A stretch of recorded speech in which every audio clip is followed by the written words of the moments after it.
ജ്ഞാനായ സമുദായ മെത്രാപ്പോലിത്തന്മാരെ, വൈദിക ശ്രേഷ്ഠരെ, ജ്ഞാനായ സമുദായാംഗങ്ങളെ, മെയ് മാസം 21-ാം തീയതി ജ്ഞാനായ അസോസിയേഷൻ ഒരു വിശേഷാൽ യോഗം മോർ അബ്രഹാം സെമിനാരിയിൽ കൂടുന്നത് അറിഞ്ഞിരിക്കുമല്ലോ. ഭരണഘടനാ ഭേദഗതികൾ സംബന്ധിച്ച് പ്രസ്തുത യോഗം സംബന്ധിച്ച് സമുദായ നേതൃത്വം സോഷ്യൽ മീഡിയയിലൂടെ ചില ന്യായീകരണങ്ങളുമായി കടന്നു വരുന്നത് കാണുവാനിടയായി. ഈ അവസരത്തിൽ പ്രസ്തുത വിഷയത്തിൽ നിങ്ങളുടെ അറിവിലേക്ക് കുറച്ച് കാര്യങ്ങൾ അറിയിക്കുവാനായിട്ടാണ് ഞാൻ മുന്നോട്ട് വന്നിരിക്കുന്നത്. പ്രിയരെ, ജ്ഞാനായ അസോസിയേഷൻ്റെ 2 യോഗത്തിൻ്റെ നോട്ടീസുകളാണ് ഞങ്ങൾക്ക് ലഭിക്കുകയുണ്ടായത്. ഒന്നാമതായി ഒരു വിശേഷാൽ യോഗം രാവിലെ 10:30 മണിക്കും മറ്റൊന്ന് വൈകിട്ട് 3 മണിക്ക് ഒരു സാധാരണ യോഗവും. ജ്ഞാനായ സമുദായ ഭരണഘടന 120 അനുസരിച്ച് ആദ്യമായി രൂപം കൊള്ളുന്ന അസോസിയേഷന് ശേഷം 3 മാസത്തിന് ശേഷം ഒരു അസോസിയേഷൻ യോഗം കൂടണമെന്ന് ഭരണഘടന നിഷ്കർഷിച്ചിരിക്കുന്നു. എന്നാൽ ഇവിടെ രാവിലെ ഭരണഘടനാ ഭേദഗതി, വൈകിട്ട് 3 മണിക്ക് മാത്രം ഒരു സാധാരണ യോഗം നടത്തി ചില ഗൂഢലക്ഷ്യങ്ങൾ നടപ്പിലാക്കുവാനുള്ള ശ്രമമായി കരുതുവാൻ സാധിക്കുകയുള്ളൂ. ഇവിടെ സമുദായ നേതൃത്വം വിശദീകരണത്തിൽ പറയുന്നത് കാണുവാൻ സാധിച്ചു, വെറും 10 ഭേദഗതികൾ മാത്രമാണ് ഞങ്ങൾ കൊണ്ടുവന്നിരിക്കുന്നത് എന്ന്.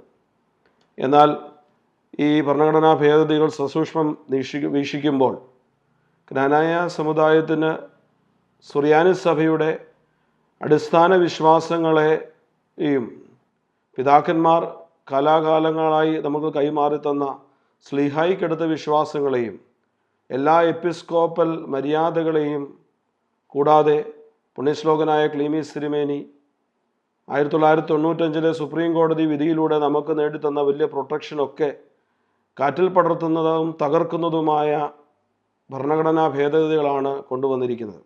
പ്രസ്തുത ഭരണഘടനാ ഭേദഗതിയിലേക്ക് നമ്മൾ നോക്കുമ്പോൾ ഒരു സമുദായ ഭരണഘടന എന്ന് പറയുമ്പോൾ അതിൻ്റെ ഏറ്റവും പ്രാധാന്യമേറിയ ഭാഗമാണ് അതിൻ്റെ പ്രാരംഭം, അല്ലെങ്കിൽ ഇതിൻ്റെ പ്രിയാമ്പിൾ.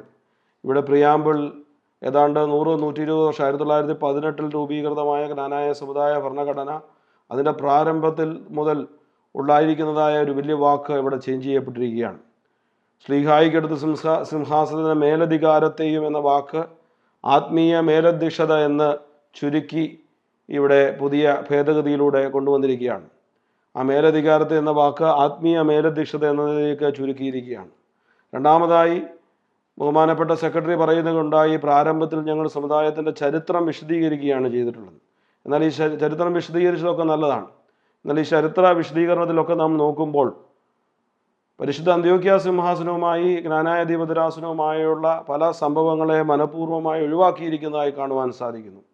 AD 345 വാണിജ്യ ശ്രേഷ്ഠനായ ഗ്നായിത്തോമായുടെ നേതൃത്വത്തിൽ ഒരുപറ്റം ആളുകൾ വന്നു ഒക്കെ എഴുതിയപ്പോൾ ആരുടെ കൽപ്പന പ്രകാരമാണ്, ബാവായുടെ കൽപ്പന പ്രകാരം അല്ല പരിശുദ്ധ അന്ത്യോക്യ പാത്രിക്കീസിൻ്റെ നിർദ്ദേശപ്രകാരം കടന്നു വന്ന ഈ സമൂഹത്തിൻ്റെ ആരുടെ കൽപ്പന പ്രകാരമാണ് AD 345 ഇവിടെ കടന്നു വന്ന ഭാഗം ബോധപൂർവ്വം ഒഴിവാക്കിയിരിക്കുന്നു.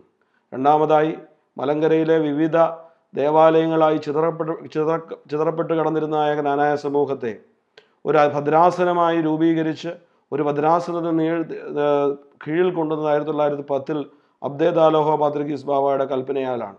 അതും ഇവിടെ ബോധപൂർവ്വം ഒഴിവാക്കിയിരിക്കുന്നു. മൂന്നാമതായി 2007 ഈ ഭദ്രാസനത്തെ ഒരു അതിഭദ്രാസനമായ പരിശുദ്ധ സാക്കാപ്രഥമൻ പാത്രിക്കീസ് ബാവ ഉയർത്തുകയുണ്ടായി. അതും ഈ ചരിത്രത്തിൽ എവിടെയും കാണുവാൻ സാധിക്കുന്നില്ല. നാലാമതായി നമുക്ക് കാണുവാൻ സാധിക്കും, ഇതിൻ്റെ ഭരണഘടന ക്രോഡീകരിച്ച കാലവും നടപ്പിലാക്കപ്പെട്ട കാലങ്ങളൊക്കെയും പറയുമ്പോൾ 2003 ഭരണഘടനയുടെ ആദ്യ അഭിനന്ദനായ ക്ലീമീസ് തിരുമേനി വളരെ വ്യക്തമായി തൻ്റെ കൽപ്പനയിൽ എഴുതിയിട്ടുണ്ട്. ഈ ഭരണഘടന 1952 പരിശുദ്ധ പാത്രിക്കീസ് ബാവ നമ്മോട് ആജ്ഞാപിച്ചതനുസരിച്ചാണ് ഈ സമുദായം ഒട്ടാകെ നാം നടപ്പിൽ വരുത്തിയതെന്ന്. ഇത് ബോധപൂർവം ഇവിടെ നിന്ന് ഒഴിവാക്കപ്പെട്ടിരിക്കുകയാണ്. 1952 സമുദായ ഭരണഘടന സമുദായം ഒട്ടാകെ നടപ്പിലാക്കുകയും സമുദായ വസ്തുക്കൾ പുതുപ്പെടുത്തി.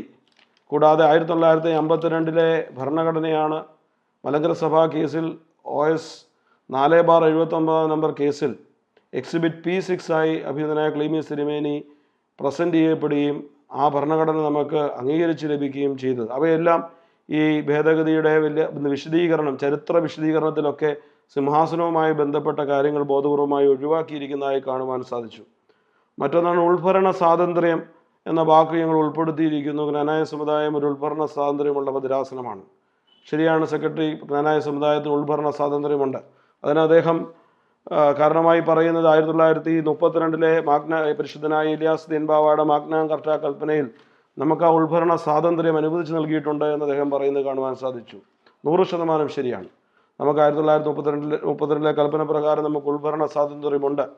ആ ഉൾഭരണ സ്വാതന്ത്ര്യം നമുക്ക് നൽകിയപ്പോൾ വളരെ വ്യക്തമായി ഈ 32 നമ്പർ കൽപ്പനയിൽ വ്യക്തമായി എഴുതിയിട്ടുണ്ട്, directly but subject to the supremacy of the holy throne of Antioch. നമുക്ക് നൽകിയിട്ടുള്ളതായ സ്വയംഭരണ അവകാശങ്ങളെല്ലാം subject to the supremacy of the holy throne ആണ്. ഇവിടെ ഈ സ്വയംഭരണ അവകാശം മലങ്കര സഭയിലെ മറ്റ് ഭദ്രാസനങ്ങളിൽ നിന്നാണ്, യാക്കോബായ ഓർത്തഡോക്സ് വിഭാഗത്തിൻ്റെ ഇടപെടലിൽ നിന്നാണ് നമുക്ക് അന്ത്യോക്യ സിംഹാസനം, അതും നമുക്ക് അന്ത്യോക്യ സിംഹാസനമാണ് അനുവദിച്ച് നൽകിയിട്ടുള്ളത് എന്ന് മറക്കരുത്. അടുത്തതായി ആരംഭം എന്ന നിയമങ്ങളിൽ അദ്ദേഹം ഈ നിയമങ്ങൾ 1982 രൂപീകരിച്ച് 1912 ക്രോഡീകരിച്ച് 1918 നടപ്പാക്കിയതും 1952 2003 19 നിയമാനുസൃതം ഭേദഗതി വരുത്തി എന്നൊക്കെ എഴുതി വെച്ചിട്ടുണ്ട്. ഇവിടെ 1952 ഭരണഘടനാ ഭേദഗതിയെ അഭിതനായ ക്ലീമീസ് തിരുമേനി നടപ്പിൽ വരുത്തിയതായ ഭേദഗതിയെ ഒരു ഭേദഗതിയായി മാത്രം, അതൊരു സമുദായം ഒട്ടാകെ നടപ്പിൽ വരുത്തിയത് 52 അതായത് ഒരു ക്രോഡീകരിക്കപ്പെട്ട ഒരു അടുക്കും ചിട്ടയും ഉള്ളൊരു ഭരണഘടന 52 ഭരണഘടനയാണ് സുപ്രീം കോടതിയുടെ വിധിയിൽ നമ്മൾ പരാമർശിച്ചിട്ടുള്ളത്. 2019 നിയമാനുസൃതമായി ഒരു ഭരണഘടനാ ഭേദഗതി നടത്തിപ്പെട്ടു എന്നൊക്കെയും സെക്രട്ടറി പറയുകയുണ്ടായി. എന്നാൽ നമ്മൾ മനസ്സിലാക്കണം, 2013 ഒരു ഭേദഗതി നടന്നു. ബഹുമാനപ്പെട്ട സെക്രട്ടറി പറയുന്നു 2013 ഭേദഗതി നിയമാനുസൃതമല്ല, അത് കോടതി തടസ്സപ്പെടുത്തിയിരിക്കുകയാണ്. എന്നാൽ 19 ഭേദഗതി നിയമാനുസൃതമാണെന്ന് അദ്ദേഹം പറയുന്നു. OS 47 നമ്പർ 2019 കേസിൽ ഈ ഭരണഘടനാ ഭേദഗതി തർക്കത്തിലാണ്. അതിൽ സ്റ്റേ ഓർഡർ ഉണ്ടായി. പിന്നീട് ഡിസ്ട്രിക്ട് കോടതിയുടെയും ഹൈക്കോടതിയുടെയും വിധിയുടെയൊക്കെ മേളിൽ നിൽക്കുകയാണ്. 13 മുകളിൽ കേസുണ്ട്, അതുകൊണ്ട് നിയമാനുസൃതമല്ല. എന്നാൽ 19 മുകളിൽ കേസുകളുണ്ട്, പക്ഷെ അത് നിയമാനുസൃതമാണ് എന്നൊക്കെ എഴുതി വച്ചിരിക്കുന്നു. അടുത്തതായി മറ്റ് പല കാര്യങ്ങളോടൊപ്പം ഏറ്റവും ഇമ്പോർട്ടൻ്റായി നമ്മുടെ പള്ളി ഇടവക സംബന്ധിച്ചുള്ളതായ വകുപ്പിൽ സഭയുടെ പരമാധികാരം വഹിക്കുന്ന അന്ത്യോക്യയുടെയും കിഴക്കൊക്കെയുടെയും സ്ലീഹായ്ക്കെടുത്ത വിശുദ്ധ സിംഹാസനത്തിന്മേൽ അതാത് കാലം വാഴുന്ന പാത്രിക്കീസന്മാരുടെയും ഈ ഒരു വരി കംപ്ലീറ്റ് ആയിട്ട് നീക്കം ചെയ്തിരിക്കുകയാണ്. സഭയുടെ പരമാധികാരം വഹിക്കുന്ന പാത്രിക്കീസ് ബാബായുടെ പേര് കംപ്ലീറ്റ് ആയിട്ട് പള്ളി ഇടവക എന്ന വകുപ്പിൽ നിന്ന് നീക്കിയിരിക്കുകയാണ്. കൂടാതെ ജ്ഞാനായ അസോസിയേഷനാൽ തിരഞ്ഞെടുക്കപ്പെട്ട ആ സിംഹാസനത്തിൽ നിന്ന് അപ്പോഴപ്പോൾ വാഴിക്കപ്പെടുന്നതായ മെത്രാപ്പോലീത്തമാരാൽ ആജ്ഞയ്ക്കും കീഴ്പ്പെട്ട് നടന്നു വരും എന്നുള്ള വാക്കും നീക്കം ചെയ്ത് ഇവിടെ അപ്പോഴപ്പോൾ സിംഹാസനത്തിൽ നിന്ന് വായിച്ച് നിയമിക്കുന്നതായ ഭാഗം നീക്കം ചെയ്തിരിക്കുകയാണ്. ഇവിടെ ബഹുമാനപ്പെട്ട സെക്രട്ടറി പറയുന്നുണ്ട്, കാലാകാലങ്ങളിൽ വായിച്ച് നിയമിക്കപ്പെടുന്ന ആര് വായിക്കുന്നു എന്നൊക്കെ 83 സീൽ എഴുതിയിട്ടുണ്ടെന്ന്. 83 സീൽ എഴുതിയിട്ടുണ്ടെങ്കിൽ 4-ാം വകുപ്പിൽ ഉണ്ടായിരുന്നതും ഈ വകുപ്പ് എന്തുകൊണ്ട് ഇപ്പം മാറ്റണം എന്നുള്ളതാണ് ഇവിടെ ഏറ്റവും ചിന്തനീയമായൊരു കാര്യം. ഇവിടെ നമ്മൾ നോക്കുമ്പോൾ 1934 ഭരണഘടനയ്ക്ക് സമരസപ്പെടുന്നതായ ഒരു രീതിയാണ് ഈ ഭേദഗതിയിലൂടെ കാണുവാൻ സാധിക്കുന്നത്. പള്ളി ഇടവക സംബന്ധിച്ച് ഓരോ പള്ളികളുടെയും ആധാരത്തിൽ അഭിയുതനായ ക്ലീമീസ് തിരുമേനി 53 പള്ളികൾ പൊതുപ്പെടുത്തിയപ്പോൾ അതിൽ വ്യക്തമായി എഴുതിയിരിക്കുന്നത് ഓരോ ദേവാലയങ്ങളും കാലാകാലങ്ങളിൽ സിംഹാസനത്തിൻ്റെ നിയന്ത്രണത്തിലുള്ള ആരാധനയ്ക്ക്, അതായത് പള്ളി എന്നുള്ളത് വിശ്വാസികളുടെ ആരാധനയ്ക്കുമായി ഗണിപ്പിക്കും പരിശുദ്ധ അന്ത്യോക്യ സിംഹാസനത്തിൽ നിന്ന് വായിച്ച് നിയോഗിച്ചിട്ടുള്ള മെത്രാപ്പോലിത്തന്മാരുടെ ഭരിക്കപ്പെടണമെന്ന് വ്യക്തമായിട്ടുണ്ട്. അപ്പോൾ ഈ ബേസിക് ആയിട്ടുള്ളതായ നിയമങ്ങളാണ് ഇവിടെ മാറ്റി എഴുതപ്പെട്ടിരിക്കുന്നത്. മറ്റ് 8-ാമത്തെ വകുപ്പിൽ മറ്റൊരു വലിയ മാറ്റം ഇവിടെ കൊണ്ടുവന്നിരിക്കുന്നത് വികാരിയും സഹായപ്പെട്ടക്കാരനെ നിയമിക്കുന്നതും നീക്കുന്നതും ശിക്ഷിക്കുന്നതും സ്ഥലം മാറ്റുന്നതും വൈദിക കൗൺസിലിനെ ആലോചനയോടുകൂടി മെത്രാപ്പോലീത്ത എന്ന നിലയിൽ നിന്ന് നീക്കം ചെയ്ത് അതിൻ്റെ തീരുമാനം ജ്ഞാനായ കമ്മിറ്റിയിലേക്ക് ആക്കിയിരിക്കുകയാണ്. മലങ്കര സുറിയാനി ജ്ഞാനായ അധിപതിരാസം ഒരു എപ്പിസ്കോപ്പൽ സഭയാണ്. ഒരു എപ്പിസ്കോപ്പൽ സഭയിൽ വൈദികർമേലുള്ള നിയന്ത്രണം അത് മെത്രാപ്പോലീത്തയിൽ നിക്ഷിപ്തമാണ്. എന്നുള്ളത് ഇന്ന് ജ്ഞാനായ കമ്മിറ്റിയിലേക്ക് ചുരുക്കയിലേക്ക് മാറ്റി ഒരു സെക്രട്ടറി കേന്ദ്രീകൃതമായോ അല്ലെങ്കിൽ കമ്മിറ്റി കേന്ദ്രീകൃതമായ ഒരു ഭരണ സംവിധാനത്തിലേക്ക് ഈ സമൂഹത്തെ തള്ളിവിടുവാനുള്ളതായ ഒരു നീക്കമാണ്. മറ്റൊന്ന് വളരെ രസകരമായ ഒരു ഭേദഗതിയാണ് കൊണ്ടുവന്നത്. 2003 ഭരണഘടനാ ഭേദഗതിയിൽ മെത്രാപ്പോലീത്തായും സഹായ മെത്രാപ്പോലീത്ത എന്നിവർ 75-ാം വയസ്സിൽ റിട്ടയർ ചെയ്യണമെന്ന് എഴുതിയിട്ടുണ്ട്. വിരമിക്കേണ്ടതും എന്നാണ് എഴുതിയിരിക്കുന്നത്. എന്നാൽ ഇപ്പോൾ ആ വിരമിക്കണം എന്നുള്ളത് സഹായ മെത്രാപ്പോലീത്തയ്ക്ക് മാത്രമായി പരിമിതപ്പെടുത്തി അത് വിരമിച്ചിരിക്കേണ്ടതാണ് എന്ന് ശക്തമായി കൊണ്ടുവരുന്നിരിക്കും. ഇതിനൊരു ന്യായീകരണം അദ്ദേഹം കഴിഞ്ഞ ദിവസം പറയുന്നത് കേൾക്കുവാനിടയായി. സുറിയാനി സഭയിൽ മെത്രാപ്പോലീത്തന്മാർക്ക് റിട്ടയർമെൻ്റ് ഇല്ല. സുറിയാനി സഭയുടെ നിയമം അനുസരിച്ച് സുറിയാനി സഭയുടെ മേലധ്യക്ഷന്മാർക്ക്, പത്രികസന്മാർക്കോ കാതോലിക്കന്മാർക്കോ റിട്ടയർമെൻ്റ് ഇല്ല എങ്കിൽ പോലും അത് എല്ലാ മെത്രാപ്പോലീത്തന്മാർക്കും ബാധകമാണ്. ഇവിടെ സമുദായ മെത്രാപ്പോലീത്തയ്ക്ക് റിട്ടയർമെൻറ്റ് സുറിയാനി സഭയുടെ പാരമ്പര്യം അനുസരിച്ച് കൊണ്ടുവരുന്നു. എന്നാൽ സുറിയാനി സഭയുടെ പാരമ്പര്യത്തിലുള്ള മറ്റു മെത്രാപ്പോലീത്തന്മാരുടെ കാര്യത്തിൽ അത് കൊണ്ടുവരുന്നില്ല. കൂടാതെ സുറിയാനി സഭയുടെ സകല നിയമവ്യവസ്ഥകളെയും മറ്റു വകുപ്പുകളിലൂടെ നിങ്ങൾ തകർത്തിട്ട് ഈ ഒരു വകുപ്പ് കൊണ്ടുവന്ന് സുറിയാനി സഭയുടെ തീരുമാനത്തെ അല്ലെങ്കിൽ രീതികളെ സംരക്ഷിക്കാനാണ് എന്ന് പറയുന്നത് കേൾക്കുമ്പോൾ ഏറെ ആശ്ചര്യമാണുള്ളത്. മറ്റൊന്ന്, ജ്ഞാനായ സമുദായം നിങ്ങളെല്ലാവരും മനസ്സിലാക്കണം, ഈ അധിപതിരാസനം ഒരു എപ്പിസ്കോപ്പൽ സഭയാണ്. നമ്മൾ AD 345 ഉറഹായിൽ നിന്നും ഡേസയിൽ നിന്നും പോരുമ്പോൾ പരിശുദ്ധനായ പാത്രിക്കീസ് ബാബ നമ്മളോട് കൽപ്പിച്ചത് ഹിന്ദുവിൽ പോയാലും മക്കളെ നിങ്ങൾ ബന്ധങ്ങൾ വേർപെടാതെ ഓർക്കണം. ഒരു ഭരണഘടന ഉണ്ടാകുന്നതിന് മുമ്പ് ജ്ഞാനായ അധിപതിരാസനവും സഭയും നിലനിന്നിട്ടുണ്ട്. ആ സഭയുടെ അടിസ്ഥാനം കരുതിയാണ് പൂർവ്വപിതാക്കന്മാർ, ഭരണഘടനാ ശില്പികൾ ഭരണഘടന രൂപീകരിക്കുന്നത്. അതുകൊണ്ട് തന്നെയാണ് സഭ അതിൻ്റെ പ്രിയാമ്പിളിലും എപ്പിസ്കോപ്പസി എവിടെ വരെ പോകാം, ഇടവക പൊതുയോഗത്തിന് എവിടെ വരെ പോകാം, അസോസിയേഷൻ എവിടെ വരെ പോകാം, മെത്രാപ്പോലിത്തന്മാരുടെ അധികാരങ്ങൾ എന്താണ് എന്നെല്ലാം വിവക്ഷിച്ചിരിക്കുന്നത്. ഒരു എപ്പിസ്കോപ്പൽ ജനാധിപത്യ സംവിധാനം ഉറങ്ങുന്നതാണ് ജ്ഞാനായ സമുദായ ഭരണഘടന. അതുകൊണ്ട് തന്നെയാണ് പൂർവ്വപിതാക്കന്മാർ എൻട്രൻസ്ഡ് ക്ലോസായി 3 കാര്യങ്ങൾ ഈ സമുദായ ഭരണഘടനയിൽ കൊണ്ടുവന്നിരിക്കുന്നത്. അവിടെ ഇങ്ങനെയാണ് എഴുതിയിരിക്കുന്നത്: അസോസിയേഷൻ ഈ താഴെ പറയുന്ന കാര്യങ്ങൾ ആലോചനാ വിഷയങ്ങളാക്കി തീരുമാനങ്ങൾ എടുക്കാൻ പറ്റുന്നതല്ല. ഈ വിഷയങ്ങൾ ഒഴിച്ചുള്ള കാര്യങ്ങൾ തീരുമാനമെടുക്കാം. ഇവിടെ 3 കാര്യങ്ങൾ പറയുമ്പോൾ അതിലേറ്റവും പ്രാധാന്യത്തോടെ പിതാക്കന്മാർ വെച്ചിരിക്കുന്നത് പരിശുദ്ധ അന്ത്യോക്യ സിംഹാസനവും ഭദ്രാസന ഇടവകയും തമ്മിലുള്ള ബന്ധത്തെ നിയന്ത്രിക്കുന്നതാണ്.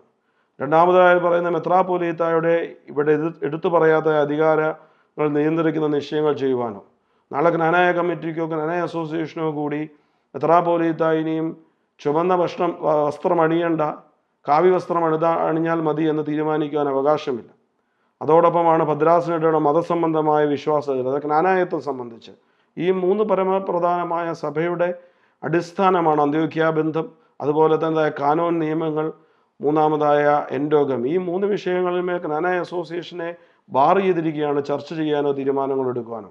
ആ എൻട്രൻസ്ഡ് ക്ലോസിൽ പോലും ഇവിടെ അമെൻമെൻറ്റ് കൊണ്ടുവന്നിരിക്കുകയാണ്. അതായത് ആത്മീയ വിശ്വാസങ്ങൾക്ക് വിരുദ്ധമായി അന്ത്യോക്യ സിംഹാസനവും ഭദ്രാസന ഇടവകയും തമ്മിൽ ആത്മീയ വിശ്വാസങ്ങൾക്ക് വിരുദ്ധമായി മാത്ര കാര്യങ്ങളിലേക്ക് അതിനെ പരിമിതപ്പെടുത്തിയിരിക്കുകയാണ്. അപ്പോൾ നമ്മൾ അങ്ങോട്ടും ഇങ്ങോട്ടും നോക്കിക്കഴിഞ്ഞാൽ പരിശുദ്ധ അന്ത്യോക്യ സിംഹാസനത്തിന് ഒരു വരമ്പ് നിശ്ചയിക്കുക, അല്ലെങ്കിൽ അതിന് അതിര് നിശ്ചയിക്കുകയാണ് ഈ ഭരണഘടന. 10 ക്ലോസുകൾ മാത്രമേ ഉള്ളൂ എങ്കിൽ പോലും ഒരു ടെസ്റ്റ് ഡോസ് എന്ന പോലെ പരിശുദ്ധ സിംഹാസനവുമായി ബന്ധപ്പെട്ട പല കാര്യങ്ങളും ഒരു ടെസ്റ്റ് ഡോസ് എന്ന പോലെ ചില മാറ്റങ്ങൾ കൊണ്ടുവരികയും എന്നാൽ ഞങ്ങൾ മറ്റുള്ളിടത്തത് മാറ്റിയില്ല എന്ന് പറയുകയും ചെയ്യുന്ന ഒരു സമീപനമാണ് ഈ ഭരണഘടനാ ഭേദഗതിയിലൂടെ കാണുവാൻ സാധിക്കുന്നത്. മറ്റു പല കാര്യങ്ങളുണ്ടെങ്കിലും മറ്റൊന്ന് ഞാൻ പെട്ടെന്ന് പോകട്ടെ.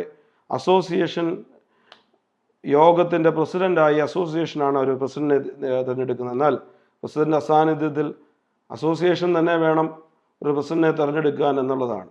ഇവിടെ അത് മാറ്റി ജ്ഞാനായ കമ്മിറ്റിയിലേക്ക് പരിമിതപ്പെടുത്തി. ഈ ഭരണഘടനാ ഭേദഗതികൾ നമ്മൾ സസൂക്ഷ്മം വീക്ഷിക്കുമ്പോൾ മുകളിലിരിക്കുന്ന പരിശുദ്ധ സിംഹാസനത്തിൻ്റെ അധികാരവും സമുദായ മെത്രാപ്പോലീത്തയുടെ അധികാരവും തങ്ങളെ തിരഞ്ഞെടുത്ത ജ്ഞാനായ അസോസിയേഷൻ്റെ അധികാരത്തെയും പരിമിതപ്പെടുത്തി ജ്ഞാനായ കമ്മിറ്റിയിലേക്കോ അല്ലെങ്കിൽ ഒരു പറ്റം അൽമൈനികളിലേക്കോ അല്ലെങ്കിൽ ഒരു വ്യക്തിയിലേക്കോ കേന്ദ്രീകരിക്കുവാനുള്ളതായ ശ്രമമാണ് ഇവിടെ നടക്കുന്നത്. ജനാധിപത്യം എന്നുള്ളത് ഭൂരിപക്ഷമാണെങ്കിലും ആ ഭൂരിപക്ഷത്തിൽ ജനാധിപത്യത്തിൻ്റെ തത്വങ്ങളെ എല്ലാം തകർക്കുന്നതിനെ ഫാസിസമായിട്ടാണ് ഇന്ത്യൻ ഭരണഘടനയിലെ അധികായകന്മാർ വിശേഷിച്ചിരിക്കുന്നത്. ഇവിടെ എന്ത് മഹാഭൂരിപക്ഷമുണ്ട് എന്ന് കരുതി സഭയുടെ അടിസ്ഥാനങ്ങൾ തകർക്കപ്പെടുമ്പോൾ ഈ സഭയുടെ അടിത്തട്ടാണ് തകർക്കപ്പെടുന്നത് എന്ന് ഓർക്കണമെന്ന് സ്നേഹത്തോടെ ഓർപ്പിക്കട്ടെ. ഇവിടെ മറ്റൊരു കാര്യം സെക്രട്ടറിയുടെ വീഡിയോയിൽ കാണുവാൻ സാധിച്ചു. അദ്ദേഹം കൊണ്ടുവന്നതായ 10ഓളം ഭരണഘടനാ ഭേദഗതികൾ ന്യായീകരിക്കുവാൻ എടുക്കുന്നതിനേക്കാൾ കൂടുതൽ സമയം അദ്ദേഹം തന്നെ പറയുന്ന പ്രകാരം കോടതിയുടെ പരിഗണനയിൽ നിൽക്കുന്നതായ 2013 ഭരണഘടനയെ സംബന്ധിച്ചാണ് അദ്ദേഹം പറയുന്നത്. അതിൻ്റെ അനുബന്ധം വാലിൽ 2-3 അനുബന്ധങ്ങളുണ്ട്. അതിലെ 2ാം അനുബന്ധത്തിൽ ആത്മീയ അധികാരമാണ് മിനിറ്റ്സ് ബുക്കിൽ എഴുതിയിരിക്കുന്നതെന്നൊക്കെ അദ്ദേഹം പറഞ്ഞു. എന്നാൽ അനുബന്ധം ഡിയിൽ പരിശുദ്ധ സുറിയാനി സഭയുടെ പരമാധികാരം വഹിക്കുന്ന അന്ത്യോക്യയുടെയും കിഴക്കുകളുടെയും പത്രോസിൻ്റെ ശ്ലൈഹിക സിംഹാസനത്തിൽ എന്നാണ് എഴുതിയിരിക്കുന്നത്. അവിടെ പരമാധികാരം എഴുതിയിട്ടുണ്ട്. വാലിൽ എഴുതിയതിനെ ഉപരി ഈ 2013 ഭരണഘടനയിലെ പ്രിയാമ്പിളിലോ എൻട്രൻസ്ഡ് ക്ലോസുകളിലോ സുറിയാനിസ് ഈ ഭരണഘടനയുടെ സ്ട്രക്ചർ ചെയ്യുന്ന ഒരു ഭേദഗതി നടപ്പിൽ വന്നിട്ടില്ല. എന്നാൽ നിങ്ങൾ ഇന്നിവിടെ അവതരിപ്പിക്കാൻ പോകുന്നതായ ഭേദഗതികൾ സഭയുടെ അടിവേര് തകർക്കുന്നതാണ് എന്ന് പറയാതിരിക്കുവാൻ നിവൃത്തിയില്ല. മറ്റൊന്നൊരു ജ്ഞാനായ കമ്മിറ്റി അംഗം സോഷ്യൽ മീഡിയയിൽ എഴുതിയിരിക്കുന്നത് കണ്ടു. പരിശുദ്ധ പാത്രികീസ് ബാവായെയും മേഖലാമെത്രാപ്പൊലീത്തന്മാരെയും നിലയ്ക്ക് നിർത്തുവാനായിട്ടാണ് ഈ ഭേദഗതികൾ ഇവിടെ കൊണ്ടുവന്നിരിക്കുന്നത്. ഞാൻ ഏറെ സ്നേഹിക്കുന്ന ഒരു വ്യക്തിയാണ്. അദ്ദേഹത്തോട് എനിക്ക് പറയുവാനുള്ളത്, നിങ്ങൾ ഒരു അസോസിയേഷൻ അംഗമായി തിരഞ്ഞെടുക്കപ്പെട്ട് സത്യപ്രതിജ്ഞ ചെയ്ത ആ സത്യപ്രതിജ്ഞയുടെ ക്ലോസ് ഭരണഘടനയിൽ ഒന്ന് വായിച്ചു നോക്കണം. ആർക്കാണ് ഒരു അസോസിയേഷൻ അംഗമായിരിക്കുവാൻ സാധിക്കുന്നത് എന്ന് 104 വളരെ വ്യക്തമായി എഴുതിയിരിക്കുന്നു.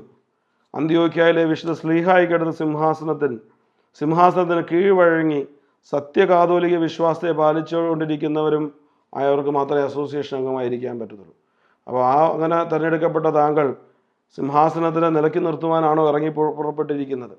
പ്രിയ സുഹൃത്തെ, പ്രിയ ജ്ഞാനായ കമ്മിറ്റി അംഗങ്ങളെ, ഒരു അസോസിയേഷൻ പുതുതായി രൂപീകൃതമായി. ജ്ഞാനായ സമുദായത്തിലെ പ്രശ്നങ്ങൾ സങ്കീർണമാണ്. ഇവിടെ മഹാഭൂരിപക്ഷത്തെ ഉപയോഗിച്ചോ ഒരു ഭരണഘടനാ ഭേദഗതിയൊക്കെയും കൊണ്ടുവരുന്നതിന് മുമ്പായി ഈ വിഷയങ്ങൾ ഇരുകൂട്ടരും, പ്രത്യേകിച്ച് അമേരിക്കയിലുള്ള വിഷയങ്ങളാണ് ഇന്ന് ഈ സമുദായത്തെ ഏറെ വലയ്ക്കുന്നത്. അവിടുത്തെ 2 വിഭാഗത്തിലെ ആളുകൾ നമ്മുടെ സഹോദരന്മാരാണ്. മുടക്കപ്പെട്ടതായ 2 വൈദികരും നമ്മുടെ വൈദികരാണ്. ഈ വിഷയങ്ങളിൽ ശാശ്വതമായൊരു പരിഹാരം കണ്ടെത്തുവാനാണ് നാം ശ്രമിക്കേണ്ടത്.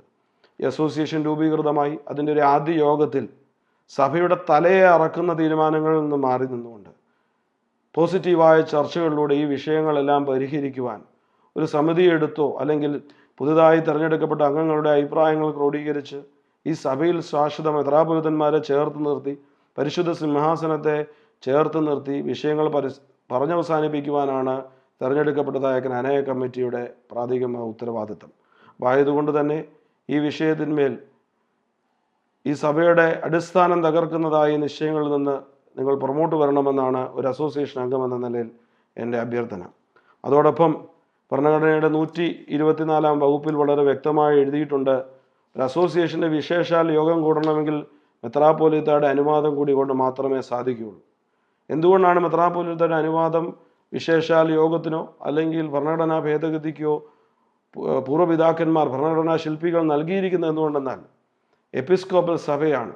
നാളെ എപ്പിസ്കോപ്പസിയെ തകർക്കുന്നതായ നിശ്ചയങ്ങൾ ജ്ഞാനായ കമ്മിറ്റിയുടെ ഭാഗത്തു നിന്നോ ഒരു പറ്റം ആളുകളിൽ നിന്ന് വന്നാലോ അത് മെത്രാപ്പൊലീത്തയ്ക്ക് ഓവർറൂൾ ചെയ്യാനുള്ള അധികാരം കൊടുത്തിരിക്കുന്നത് ഇത് എപ്പിസ്കോപ്പസിയെയും പൗരോഹിത്യത്തിനും വളരെയേറെ പ്രാധാന്യം നൽകിക്കൊണ്ടാണ്. അതുകൊണ്ട് അഭിനന്ദനായ സേവറിയോസ് തിരുമേനിയോട് പൗരോഹിത്യത്തെയും പൗരോഹിത്യ പിന്തുടർച്ചക്കാരെ ഏറെ സ്നേഹിക്കുന്ന ഒരു വ്യക്തി എന്ന നിലയിൽ അങ്ങ് ഒരു ശമാശനായി ഉയർത്തപ്പെട്ടപ്പോഴും ഒരു പട്ടക്കാരനായി ഉയർത്തപ്പെട്ടപ്പോഴും ഒരു മേൽപ്പട്ടക്കാരനായി ഉയർത്തപ്പെട്ടപ്പോഴും പരിശുദ്ധ മദ്ബഹായുടെ മുന്നിൽ വെച്ച് സത്യപ്രതിജ്ഞ ചെയ്ത പ്രകാരം ഈ സത്യവിശ്വാസത്തെ സംരക്ഷിച്ചു കൊള്ളാമെന്നൊക്കെയും അങ്ങ് എടുത്ത സത്യവിശ്വാസം, ഈ സത്യവിശ്വാസത്തിൻ്റെ സംരക്ഷകനായി അങ്ങ് നിന്നുകൊള്ളാമെന്നൊക്കെ അങ്ങ് സത്യപ്രതിജ്ഞ ആണല്ലോ.